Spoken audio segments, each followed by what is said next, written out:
Ngayong araw nga mga buddy, papakita ko sa inyo yung accommodation namin dito sa Saudi Arabia kung saan ako nakatira for almost 4 years. Ito yung bahay namin dito sa Saudi Arabia. Isa to sa pinakalumang building ng aming company. May notice na nga din kami galing sa head office na one of these days, i-demolish na yung building na to kaya palilipatin na din kami ng ibang accommodation. At nakatira nga pala kami sa rooftop.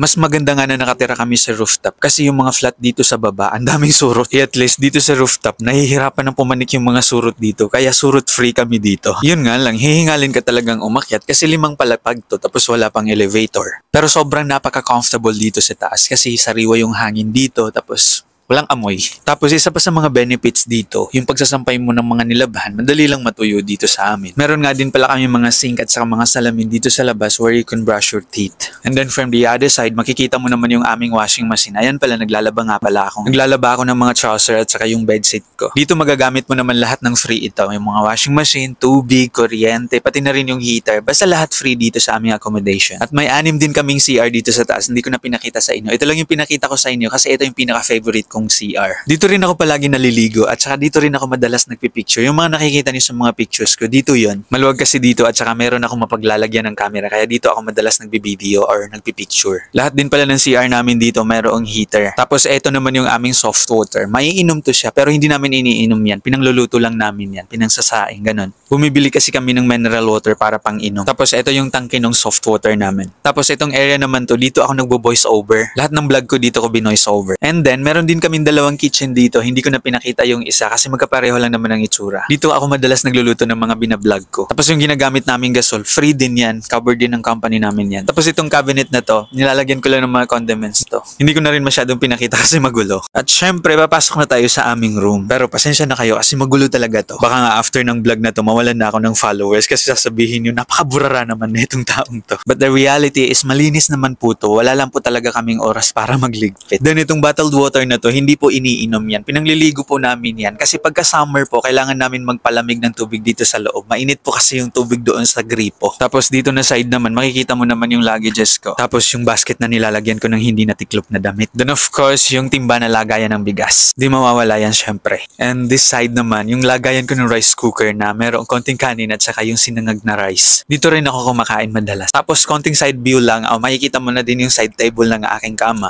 Yung side table na punong-puno ng laman. Tapos sa ilalim niya merong magulong sabon. Pero meron akong Omega. Kaya doon sa mga nagtatanong kung ano yung amoy ko sa gabi, ay nako, amoy Omega. Ganito siguro pagka 31 years old ka na. Normal lang siguro to. Tapos itong jar na to, tinatawag ko siyang memory jar. Lahat ng masasaya at lahat ng masasakit, lalo na yung mga rejection sa akin ng ibang tao, nakalagay dito sa jar na to. Nasa mahigit 7 years na din yung jar na to. At lahat ng masasakit na nangyari sa buhay ko nandito sa loob. Ipapabasa ko kasi to para sa taong mapapangasawa ko someday. Sana lang pagkatapos niyang basahin to, mahalin pa rin niya ako. Tapos sa ilalim naman, yan yung mga damit na ginagamit ko araw-araw. Sa kabila naman, yung mga pagkagulo ng mga notebook dito. Yung mga documents ko, nandito siya. So yan na yun.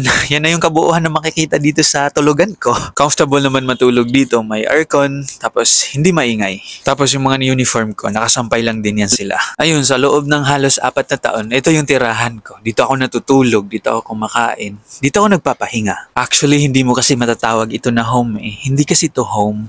Pahingahan lang to. Ang matatawag mo kasing home, yung pag-uwi mo may nag-aantay sa'yo. Dito walang nag-aantay sa'yo. Kung ano yung iniwan mo sa umaga, ganun din yung babalikan mo sa gabi.